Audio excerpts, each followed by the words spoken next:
LibriVox.org. This reading by Stuart Wills. Moby Dick by Herman Melville, chapters 55 to 58. Chapter 55. Of the Monstrous Pictures of Whales. I shall ere long paint to you, as well as one can without canvas, something like the true form of the whale as he actually appears to the eye of the whaleman, when in his own absolute body the whale is moored alongside the whale ship, so that he can be fairly stepped upon there. It may be worth while, therefore, previously to advert to those curious imaginary portraits of him which, even down to the present day, confidently challenge the faith of the landsman. It is time to set the world right in this matter by proving such pictures of the whale all wrong. It may be that the primal source of all those pictorial delusions will be found among the oldest Hindoo, Egyptian, and Grecian sculptures. For ever since those inventive but unscrupulous times when, on the marble panellings of temples, the pedestals of statues, and on shields, medallions, cups, and coins, the dolphin was drawn in scales of chain armour like Saladin's, and a helmeted head like St. George's, ever since then has something of the same sort of license prevailed, not only in most popular pictures of the whale, but in many scientific presentations of him. Now, by all odds, the most ancient extant portrait, anyways purporting to be the whale's, is to be found in the famous cavern pagoda of Elephanta in India. The Brahmins maintain that in the almost endless sculptures of that immemorial pagoda, all the trades and pursuits, every conceivable avocation of man, were prefigured ages before any of them actually came into being. No wonder, then, that in some sort our noble profession of whaling should have been there shadowed forth. The Hindoo whale referred to occurs in a separate department of the wall, depicting the incarnation of Vishnu in the form of Leviathan, learnedly known as the Matsya Avatar. But though this sculpture is half man and half whale, so as only to give the tail of the latter, yet that small section of him is all wrong. It looks more like the tapering tail of an anaconda than the broad palms of the true whale's majestic flukes. But go to the old galleries, and look now at a great Christian painter's portrait of this fish, for he succeeds no better than the antediluvian Hindoo. It is Guido's picture of Perseus rescuing Andromeda from the sea monster or whale. Where did Guido get the model of such a strange creature as that? Nor does Hogarth, in painting the same scene in his own Perseus Descending, make out one whit better. The huge corpulence of that Hogarthian monster undulates on the surface, scarcely drawing 1 inch of water. It has a sort of howdah on its back, and its distended, tusked mouth into which the billows are rolling might be taken for the Traitor's Gate leading from the Thames by water into the Tower. Then there are the Prodromus whales of old Scotch Sibbald, and Jonah's whale as depicted in the prints of old Bibles and the cuts of old primers. What shall be said of these? As for the bookbinder's whale, winding like a vine-stalk round the stock of a descending anchor, as stamped and gilded on the backs and title pages of many books, both old and new, that is a very picturesque but purely fabulous creature, imitated, I take it, from like figures on antique vases. Though universally denominated a dolphin, I nevertheless call this bookbinder's fish an attempt at a whale, because it was so intended when the device was first introduced. It was introduced by an old Italian publisher somewhere about the 15th century, during the revival of learning. And in those days, and even down to a comparatively late period, dolphins were popularly supposed to be a species of the Leviathan. In the vignettes and other embellishments of some ancient books, you will at times meet with very curious touches at the whale, where all manner of spouts, jets d'eau, hot springs and cold, Saratoga and Baden-Baden, come bubbling up from his unexhausted brain. In the title page of the original edition of the Advancement of Learning, you will find some curious whales.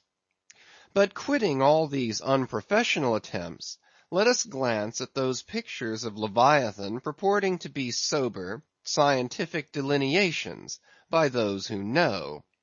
In old Harris's collection of voyages, there are some plates of whales extracted from a Dutch book of voyages, A.D. 1671, entitled A Whaling Voyage to Spitzbergen in the Ship Jonas and the Whale, Peter Peterson of Friesland, master.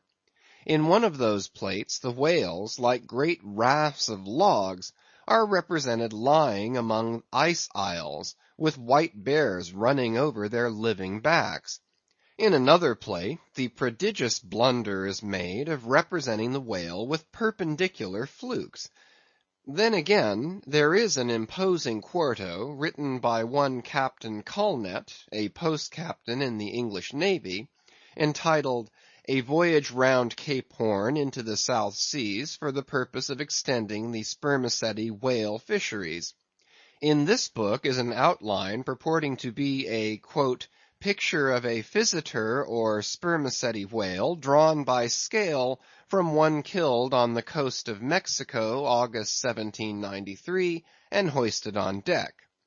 I doubt not the captain had this veracious picture taken for the benefit of his marines. To mention but one thing about it, let me say that it has an eye which, applied according to the accompanying scale to a full-grown sperm whale, would make the eye of that whale a bow window some 5 feet long. Ah, my gallant captain, why did you not give us Jonah looking out of that eye?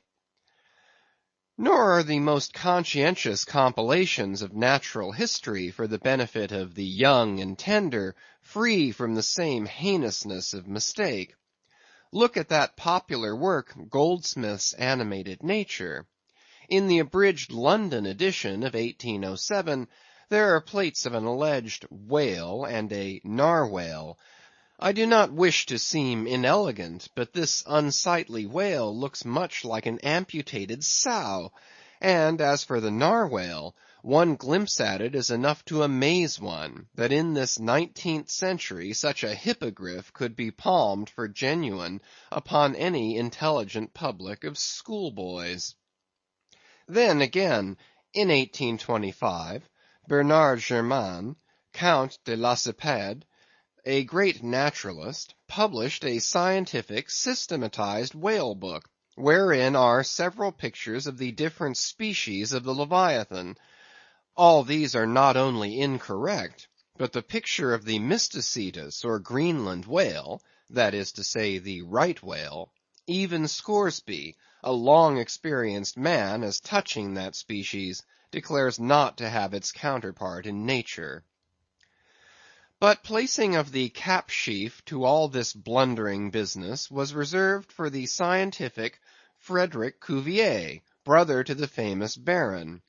In 1836 he published a Natural History of Whales, in which he gives what he calls a picture of the sperm whale.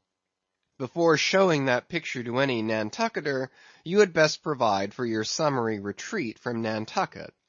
In a word, Frederick Cuvier's sperm whale is not a sperm whale, but a squash. Of course he never had the benefit of a whaling voyage, such men seldom have, but whence he derived that picture, who can tell? Perhaps he got it, as his scientific predecessor in the same field, Desmarest, got one of his authentic abortions, that is, from a Chinese drawing. And what sort of lively lads with the pencil those Chinese are, many queer cups and saucers inform us. As for the sign painters' whales seen in the streets hanging over the shops of oil dealers, what shall be said of them? They are generally Richard III whales with dromedary humps, and very savage, breakfasting on 3 or 4 sailor tarts, that is, whale boats full of mariners, their deformities floundering in seas of blood and blue paint. But these manifold mistakes in depicting the whale are not so very surprising after all. Consider, most of these scientific drawings have been taken from the stranded fish, and these are about as correct as a drawing of a wrecked ship with broken back would correctly represent the noble animal itself in all its undashed pride of hull and spars. Though elephants have stood for their full lengths, the living Leviathan has never yet fairly floated himself for his portrait. The living whale, in all his full majesty and significance, is only to be seen at sea in unfathomable waters, and afloat the vast bulk of him is out of sight, like a launched line of battle-ship. And out of that element it is a thing eternally impossible for mortal man to hoist him bodily into the air, so as to preserve all his mighty swells and undulations. And not to speak of the highly presumable difference of contour between a young sucking whale and a full-grown Platonian Leviathan, yet even in the case of one of those young sucking whales hoisted to a ship's deck, such is then the outlandish, eel-like, limbered, varying shape of him, that his precise expression the devil himself could not catch. But it may be fancied that from the naked skeleton of the stranded whale, accurate hints may be derived touching his true form. Not at all. For it is one of the more curious things about this Leviathan, that his skeleton gives very little idea of his general shape, though Jeremy Bentham's skeleton, which hangs for candelabra in the library of one of his executors, correctly conveys the idea of a burly-browed utilitarian old gentleman, with all Jeremy's other leading personal characteristics, yet nothing of this kind could be inferred from any Leviathan's articulated bones. In fact, as the great Hunter says, the mere skeleton of the whale bears the same relation to the fully invested and padded animal as the insect does to the chrysalis that so roundingly envelops it. This peculiarity is strikingly evinced in the head, as in some parts of this book will incidentally be shown. It is also very curiously displayed in the side fin, the bones of which almost exactly answer to the bones of the human hand, minus only the thumb. This fin has 4 regular bone fingers, the index, middle, ring, and little finger, but all these are permanently lodged in their fleshy covering, as the human fingers in an artificial covering. However recklessly the whale may sometimes serve us, said humorous Stubb one day, he can never be truly said to handle us without mittens. For all these reasons, then, any way you may look at it, you must needs conclude that the great Leviathan is that one creature in the world which must remain unpainted to the last. True, one portrait may hit the mark much nearer than another, but none can hit it with any very considerable degree of exactness. So there is no earthly way of finding out precisely what the whale really looks like, and the only mode in which you can derive even a tolerable idea of his living contour is by going a whaling yourself. But by so doing you run no small risk of being eternally stove and sunk by him. Wherefore it seems to me you had best not be too fastidious in your curiosity touching this Leviathan. Chapter 56. Of the less erroneous pictures of whales, and the true pictures of whaling scenes. In connection with the monstrous pictures of whales, I am strongly tempted here to enter upon those still more monstrous stories of them, which are to be found in certain books, both ancient and modern, especially in Pliny, Purchas, Hakluyt, Harris, Cuvier, etc. But I pass that matter by. I know of only 4 published outlines of the great sperm whale: Colnett's, Huggins's, Frederick Cuvier's, and Beale's. In the previous chapter, Colnett and Cuvier have been referred to. Huggins's is far better than theirs, but by great odds Beale's is the best. All Beale's drawings of this whale are good, excepting the middle figure in the picture of 3 whales in various attitudes, capping his second chapter.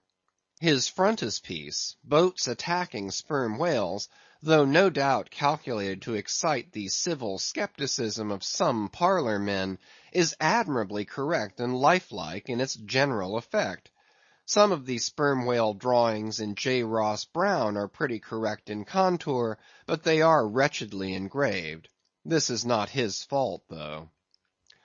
Of the right whale, the best outline pictures are in Scoresby, but they are drawn on too small a scale to convey a desirable impression.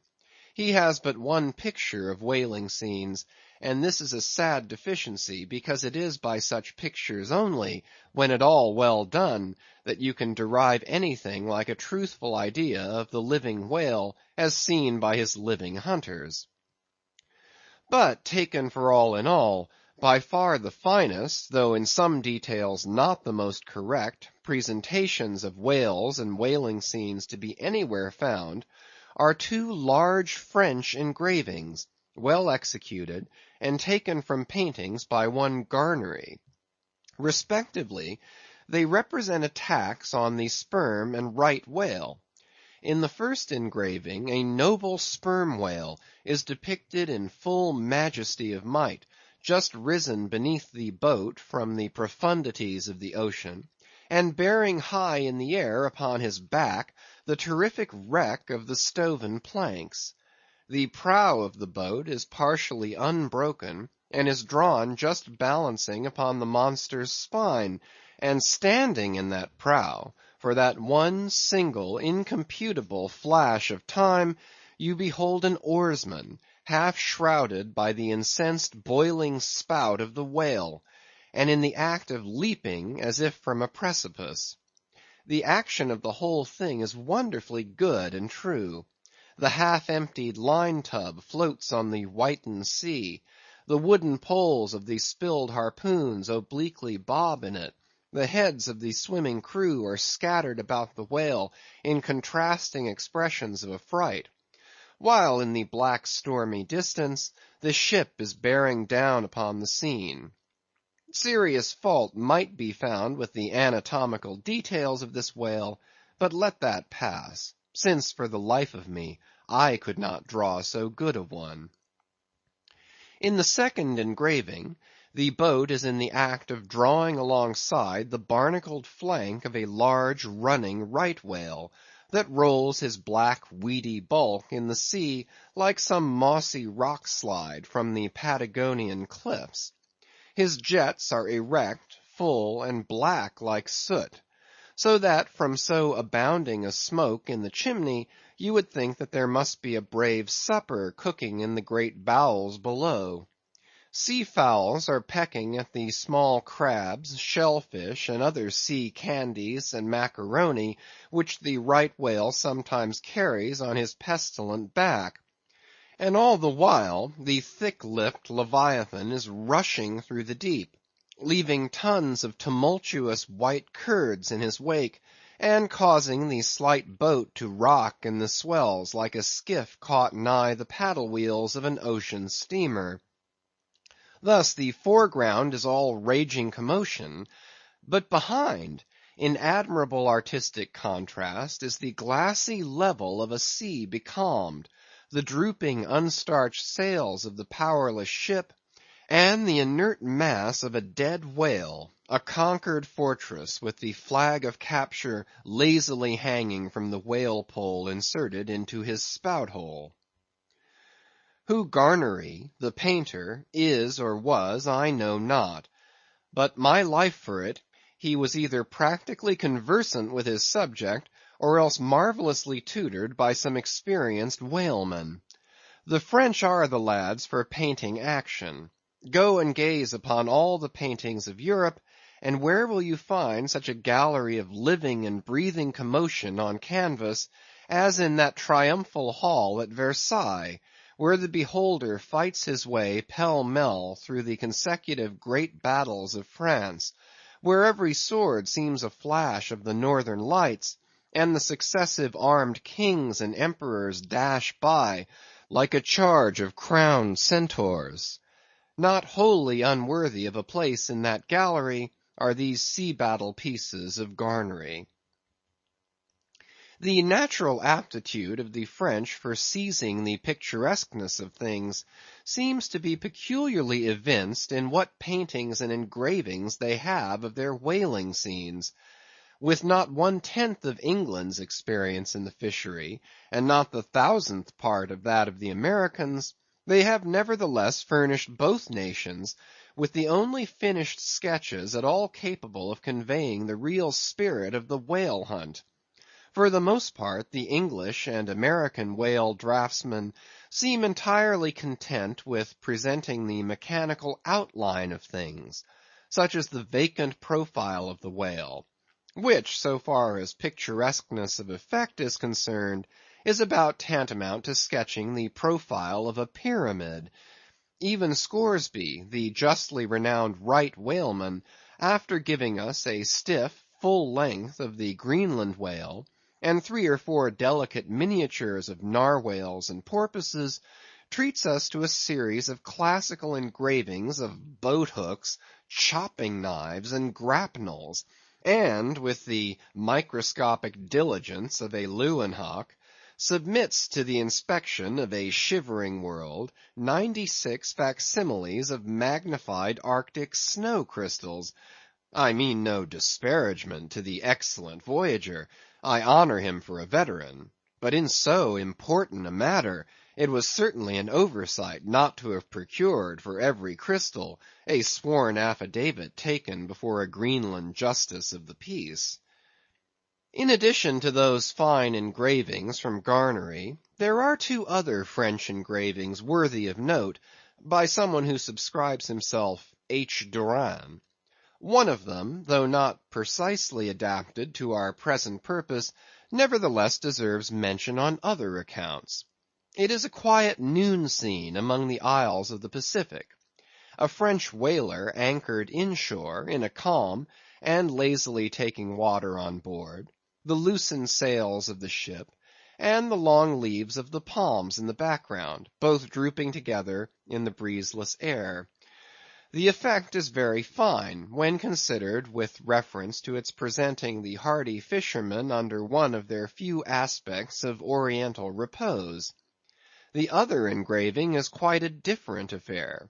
The ship hove to on the open seas, and in the very heart of the Leviathanic life, with a right whale alongside. The vessel, in the act of cutting in, hove over to the monster as if to a quay, and a boat, hurriedly pushing off from this scene of activity, is about giving chase to whales in the distance. The harpoons and lances lie levelled for use. 3 oarsmen are just setting the mast in its hole, while from a sudden roll of the sea, the little craft stands half erect out of the water, like a rearing horse.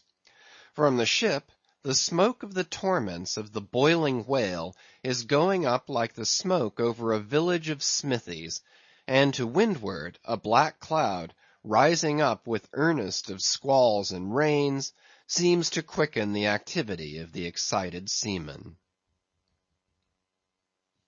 Chapter 57. Of whales in paint, in teeth, in wood, in sheet iron, in stone, in mountains, in stars. On Tower Hill, as you go down to the London docks, you may have seen a crippled beggar, or kedger, as the sailors say, holding a painted board before him, representing the tragic scene in which he lost his leg. There are 3 whales and 3 boats, and one of the boats, presumed to contain the missing leg in all its original integrity, is being crunched by the jaws of the foremost whale. Any time these 10 years, they tell me, has that man held up that picture, and exhibited that stump to an incredulous world. But the time of his justification has now come. His 3 whales are as good whales as were ever published in Wapping, at any rate, and his stump as unquestionable a stump as any you will find in the western clearings. But though forever mounted on that stump, never a stump speech does the poor whaleman make, but with downcast eyes stands ruefully contemplating his own amputation. Throughout the Pacific, and also in Nantucket and New Bedford and Sag Harbor, you will come across lively sketches of whales and whaling scenes, graven by the fishermen themselves on sperm whale teeth, or ladies' busks wrought out of the right whalebone, or other like scrimshander articles, as the whalemen call the numerous little ingenious contrivances they elaborately carve out of the rough material in their hours of ocean leisure.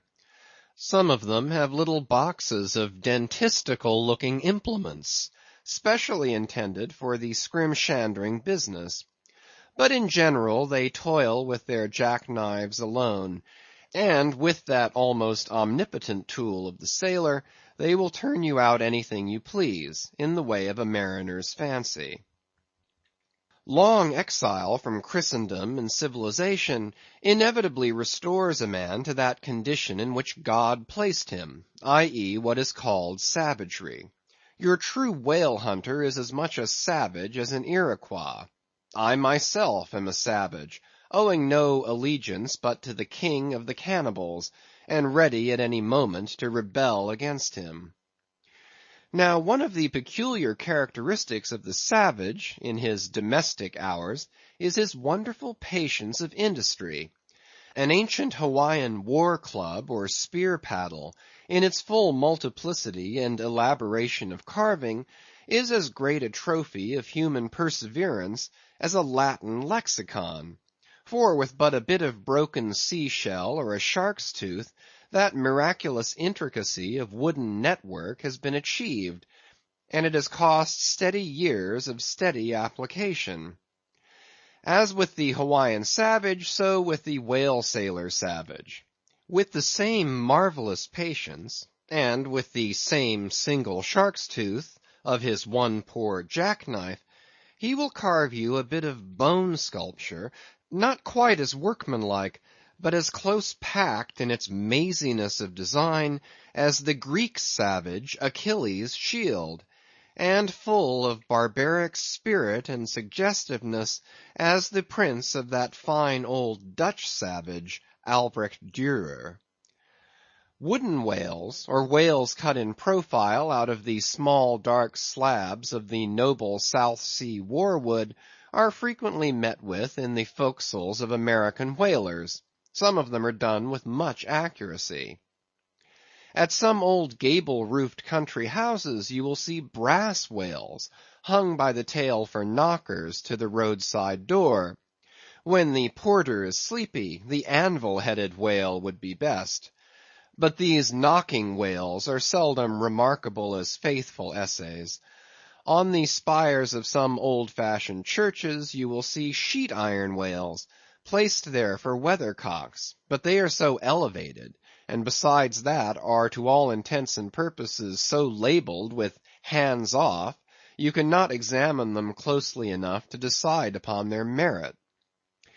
In bony, ribby regions of the earth, where at the base of high broken cliffs masses of rock lie strewn in fantastic groupings upon the plain, you will often discover images as of the petrified forms of the Leviathan partly merged in grass, which of a windy day breaks against them in a surf of green surges. Then again, in mountainous countries, where the traveller is continually girdled by amphitheatrical heights, Here and there, from some lucky point of view, you will catch passing glimpses of the profiles of whales defined along the undulating ridges. But you must be a thorough whaleman to see these sights. And not only that, but if you wish to return to such a sight again, you must be sure and take the exact intersecting latitude and longitude of your first standpoint.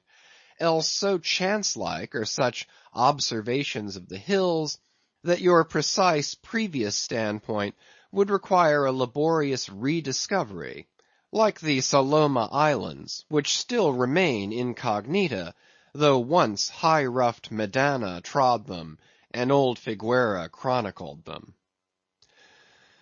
Nor, when expandingly lifted by your subject, can you fail to trace out great whales in the starry heavens, and boats in pursuit of them, as when, long filled with thoughts of war, the Eastern nations saw armies locked in battle among the clouds. Thus at the north have I chased Leviathan round and round the pole, with the revolutions of the bright points that first defined him to me. And beneath the effulgent Antarctic skies, I have boarded the Argo Navis, and joined the chase against the starry Cetus, far beyond the utmost stretch of Hydrus and the flying fish.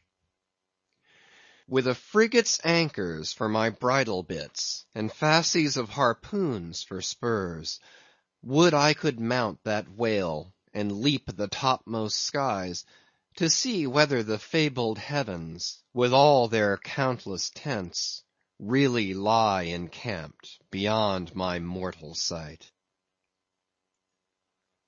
Chapter 58. Brit. Steering north-eastward from the Crozettes, we fell in with vast meadows of brit, the minute yellow substance upon which the right whale largely feeds. For leagues and leagues it undulated round us, so that we seemed to be sailing through boundless fields of ripe and golden wheat. On the second day, numbers of right whales were seen, who, secure from the attack of a sperm whaler like the Pequod, with open jaws sluggishly swam through the brit, which, adhering to the fringing fibres of that wondrous Venetian blind in their mouths, was in that manner separated from the water that escaped at the lip. As morning mowers, who side by side slowly and seethingly advance their scythes through the long wet grass of marshy meads, even so these monsters swam, making a strange grassy cutting sound, and leaving behind them endless swaths of blue upon the yellow sea. Footnote: that part of the sea known among whalemen as the Brazil Banks does not bear that name as the banks of Newfoundland do, because of there being shallows and soundings there, but because of this remarkable meadow-like appearance, caused by the vast drifts of brit continually floating in those latitudes where the right whale is often chased. End of footnote. But it was only the sound they made as they parted the brit, which at all reminded one of mowers. Seen from the mastheads, especially when they paused and were stationary for a while, their vast black forms looked more like lifeless masses of rock than anything else. And as in the great hunting countries of India, the stranger at a distance will sometimes pass on the plains recumbent elephants without knowing them to be such, taking them for bare, blackened elevations of the soil, even so often for him who for the first time beholds this species of leviathans on the sea. And even when recognized at last, their immense magnitude renders it very hard really to believe that such bulky masses of overgrowth can possibly be instinct in all parts with the same sort of life that lives in a dog or a horse. Indeed, in other respects, you can hardly regard any creatures of the deep with the same feelings that you do of those of the shore. For though some old naturalists have maintained that all creatures of the land are of their kind in the sea, And though taking a broad general view of the thing, this may very well be, yet coming to specialties, where, for example, does the ocean furnish any fish that in disposition answers to the sagacious kindness of the dog? The accursed shark alone can in any generic respect be said to bear comparative analogy to him. But though to landsmen in general the native inhabitants of the seas have ever been regarded with emotions unspeakably unsocial and repelling, though we know the sea to be an everlasting terra incognita, so that Columbus sailed over numberless unknown worlds to discover his one superficial western one, though by vast odds the most terrific of all mortal disasters have immemorially and indiscriminately befallen tens and hundreds of thousands of those who have gone upon the waters, though but a moment's consideration will teach that however baby man may brag of his science and skill, and however much, in a flattering future, that science and skill may augment, yet forever and forever, to the crack of doom, the sea will insult and murder him, and pulverize the stateliest, stiffest frigate he can make. Nevertheless, by the continual repetition of these very impressions, man has lost that sense of the full awfulness of the sea which aboriginally belongs to it. The first boat we read of floated on an ocean that with Portuguese vengeance had whelmed a whole world without leaving so much as a widow. That same ocean rolls now. That same ocean destroyed the wrecked ships of last year. Yea, foolish mortals, Noah's flood is not yet subsided. 2/3 of the fair world it yet covers. Wherein differ the sea and the land, that a miracle upon one is not a miracle upon the other? Preternatural terrors rested upon the Hebrews, when under the feet of Korah and his company the live ground opened and swallowed them up forever. Yet not a modern sun ever sets but in precisely the same manner the live sea swallows up ships and crews. But not only is the sea such a foe to man who is an alien to it, but it is also a fiend to its own offspring, worse than the Persian host who murdered his own guests, sparing not the creatures which itself hath spawned. Like a savage tigress that tossing in the jungle overlays her own cubs, so the sea dashes even the mightiest whales against the rocks, and leaves them there side by side with the split wrecks of ships. No mercy, no power, but its own controls it. Panting and snorting like a mad battle steed that has lost its rider, the masterless ocean overruns the globe. Consider the subtleness of the sea, how its most dreaded creatures glide under water, unapparent for the most part, and treacherously hidden beneath the loveliest tints of azure. Consider also the devilish brilliance and beauty of many of its most remorseless tribes, as the dainty embellished shape of many species of sharks. Consider once more the universal cannibalism of the sea, all whose creatures prey upon each other, carrying on eternal war since the world began. Consider all this, and then turn to this green, gentle, and most docile earth. Consider them both, the sea and the land. And do you not find a strange analogy to something in yourself? For as this appalling ocean surrounds the verdant land, so in the soul of man there lies one insular Tahiti, full of peace and joy, but encompassed by all the horrors of the half-known life. God keep thee.